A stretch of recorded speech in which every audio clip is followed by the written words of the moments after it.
Marcus Wolf's machine works at full capacity. What interests him at the start of the 70s is the deployment of American Pershing nuclear weapons aimed at the USSR. To obtain this information, he invented an incredible system of espionage.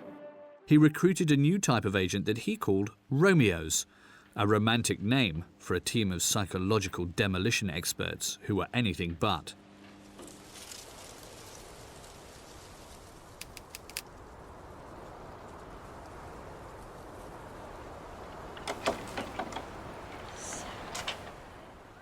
Gabriella Klim has fled Germany, but she can't escape her memories. 7th of July 1977, she was sat on the terrace of a cafe in Bonn when a man approached her.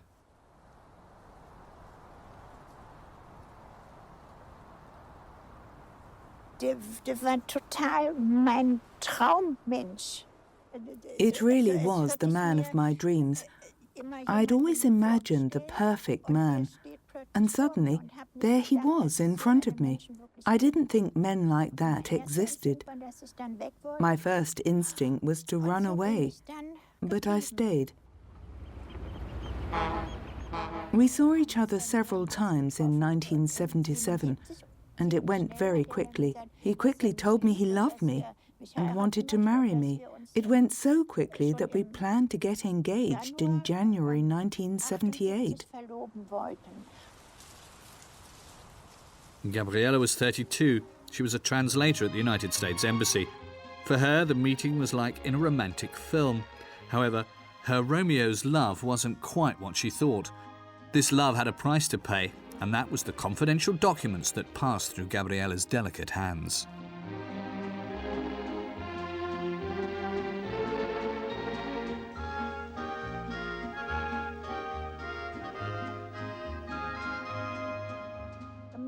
I brought him documents, but he was very skillful.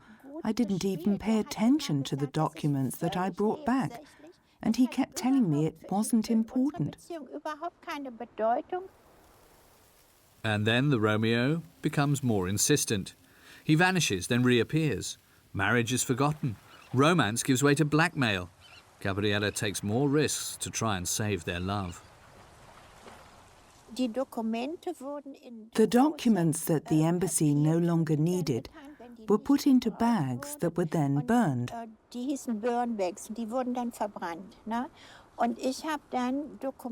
I took the documents in these bags. I tried to take what seemed useful. Then I slipped them into my handbag and I left. The embassy never checked.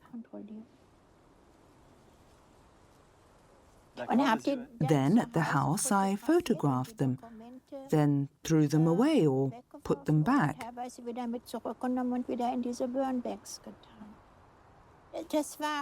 There were documents about weapon systems, like Pershing missiles, that I do remember. It's a technique of compromise, of compromising somebody who ultimately, when compromised, can't afford to admit that he has given information to his mistress. We tried the Romeo business ourselves, very much later on the Soviets. It never worked. Why? We never found the right woman. We never found the right girl. Or the right Romeos. The Soviets were much more successful. For the Stasi, I wasn't a person, just an instrument.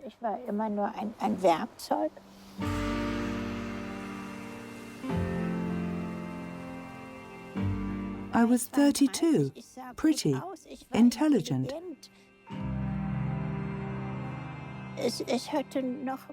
I had my life ahead of me.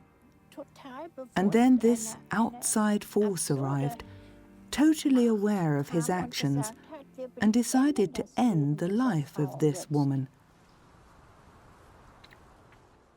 Sometimes it's okay, and sometimes not at all.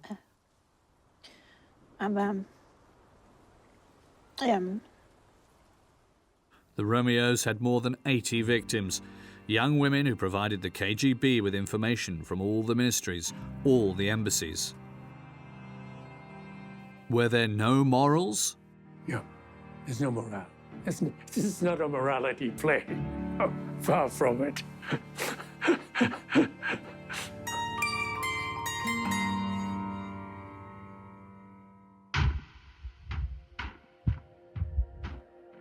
The CIA was equally lacking in sentiments.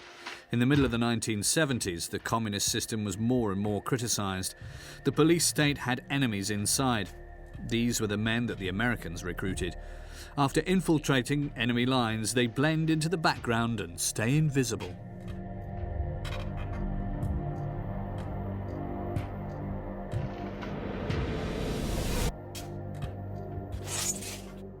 Eberhard Fettkener is 71 today. In East Berlin, he worked for the CIA for 4 years. He was tasked with watching the movements of the Russian troops.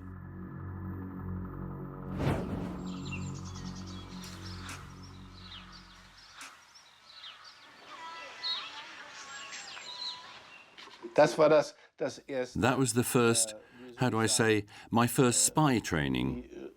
Spionageschulung. And here's Carly. In fact, he was my liaison agent. I met Carly, who died a few years ago, on a train that was going to Prague, completely by chance. 7 years later, in 1975, it was him who recruited me to work for the American Secret Services. I didn't feel like East Germany was my home. I dreamed of living elsewhere, in the West.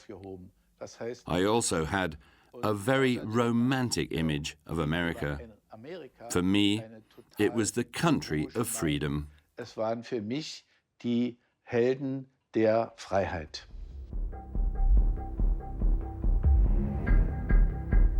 It was easy to recruit agents. It was very difficult to recruit good agents because a lot of the Germans, they wanted to show the hate of the Russians. We were not interested in that. We were interested in information. And a lot of them got caught because they wanted to be heroes. And what happened to them, to those who got caught? Some of them got executed, some of them ended in Siberia. It was not a nice game. Wenn ich das so sagen darf, I started to think about this job all the time.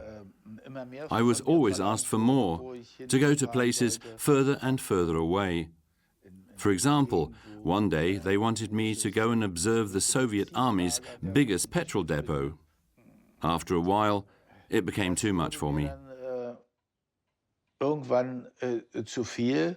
Vor allen Dingen war auch meine Frau die treibende Kraft. And also my wife was implicated. She helped me to decipher the coded messages on the radio. She begged me to stop this nonsense. Diesen Unsinn zu lassen. Natürlich wurden die Ängste immer größer. Of course, I became more and more scared. Today, I don't know how I managed to sleep at night, to work normally, to carry out my job as engineer, when I was living with a sword of Damocles over my head. Obwohl ein Schwert praktisch über mir schwebte.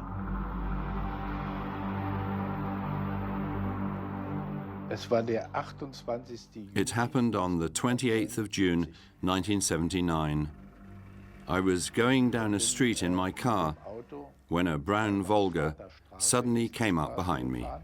It overtook and then blocked my way. Und stellt sich schräg vor mich. 3 men jumped out of the vehicle, and one of them asked me if I was Eberhard Fettkenheuer.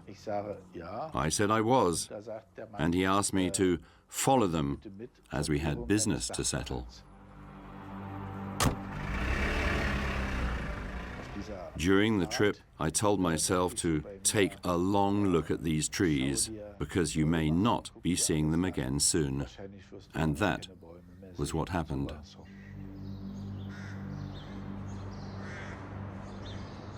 Eberhard Fettkeneur had fallen, and the CIA had lost an agent.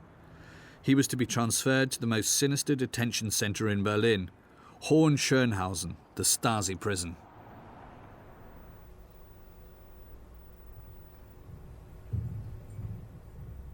Here he was interrogated by Secret Service agents, quickly judged, then convicted for spying over 4 years on Soviet military bases. In all, Eberhard Fettkeneur will spend 6 years in a cell like this one, a new victim of the war of the secret services.